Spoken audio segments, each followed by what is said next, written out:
Qualification চাৰ্টিফিকেটখনৰ validity 7 বছৰৰ কাৰণে থাকে আৰু এই ভেলিডিটি 7 বছৰৰ ঠাইত মানে জীৱনজোৰা কৰাৰ কাৰণে লাইফ টাইম ভেলিডিটি দিয়াৰ কাৰণে সিদ্ধান্ত গ্ৰহণ কৰিছিলে আৰু কেন্দ্ৰীয় চৰকাৰেও কেন্দ্ৰীয় মন্ত্ৰীয়েও এই বিষয়টোত অনুমোদন জনাই তেওঁলোকে অধিসূচনা জাৰি কৰিছিল কিন্তু তাতে এটা কথা উল্লেখ আছিল যে ৰাজ্যসমূহৰ ক্ষেত্ৰত এই সিদ্ধান্ত গ্ৰহণ কৰাৰ কৰ্তৃত্বটো ৰাজ্যসমূহক প্ৰদান কৰা হৈছে অৰ্থাৎ ৰাজ্যসমূহে যদি এই সংশোধনীৰ মতে লাইফ টাইম ভেলিডিটি দিব নিবিচাৰে 7 বছৰতে সীমাবদ্ধ ৰাখিব বিচাৰে তেনেহ'লে ৰাজ্য চৰকাৰসমূহে 7 বছৰতে সীমাবদ্ধ ৰাখিব পাৰিব কিন্তু আজি আমাৰ কেবিনেটত এই কথা বিতংভাৱে আলোচনা কৰি টেট কোৱালিফিকেশ্যন চাৰ্টিফিকেটৰ ভেলিডিটি 7 বছৰৰ ঠাইত ইয়াক জীৱনজোৰা অৰ্থাৎ লাইফ টাইম ভেলিডিটি প্ৰদান কৰাৰ কাৰণে সিদ্ধান্ত গ্ৰহণ কৰিছে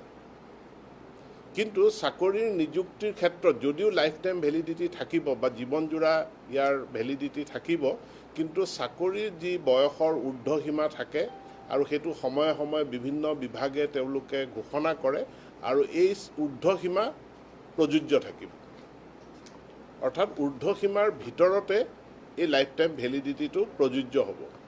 আৰু ইয়াৰ দ্বাৰা যিসকল আমাৰ প্ৰাৰ্থী তেওঁলোকৰ জীৱনৰ খুব কম বয়সত তেওঁলোকে টেট কোৱালিফিকেশ্যন আয়ত্ত কৰে তেওঁলোকৰ কাৰণে এটা দীঘলীয়া পিৰিয়ডৰ কাৰণে কেতিয়া যেতিয়া যদি 40 বছৰটো যদি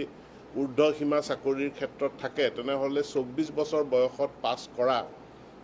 টেট কোৱালিফিকেশ্যন লাভ কৰা এজন প্ৰাৰ্থীৰ কাৰণে 16 বছৰ ধৰি পেলাই চাৰ্টিফিকেটখন ভেলিড হৈ থাকিব এইটো তেওঁলোকৰ কাৰণে এটা বহুত ডাঙৰ সুযোগ বা সুবিধা হ'ব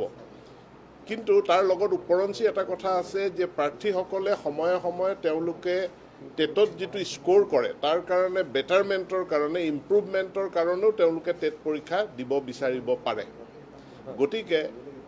কম বয়সত কোনোবা এজনে টেট পৰীক্ষাত তেখেত কোৱালিফাইড হ'ল কিন্তু তেখেতৰ স্ক'ৰ যিটো আছিল সেইটো সন্তোষজনক নহয় তাতকৈ তেওঁ বেটাৰ স্ক'ৰ লাভ কৰিব বিচাৰে তেনেহ'লে তেওঁ পুনৰবাৰ টেট পৰীক্ষাত নিশ্চিতভাৱে বহিব পাৰিব কিন্তু সেই পুনৰবাৰ বহিলেও টেট কোৱালিফিকেশ্যনৰ যিটো ভেলিডিটি সেইটো তেওঁলোকে লাইফ টাইম ভেলিডিটি পাব অৰ্থাৎ বেটাৰমেণ্টৰ সুযোগটো প্ৰত্যেক প্ৰাৰ্থীৰ কাৰণে সেইটো প্ৰযোজ্য থাকিব আৰু ইয়াৰ দ্বাৰা আমাৰ যিসকল টেট প্ৰাৰ্থী আছে মানে কোৱালিফাইড প্ৰাৰ্থী আছে তেওঁলোক বহুত ধৰণে লাভান্বিত হ'ব তো এইটো এটা গুৰুত্বপূৰ্ণ আমাৰ কেবিনেটৰ সিদ্ধান্ত আপোনালোকৰ আগত মই সদৰি কৰিলোঁ।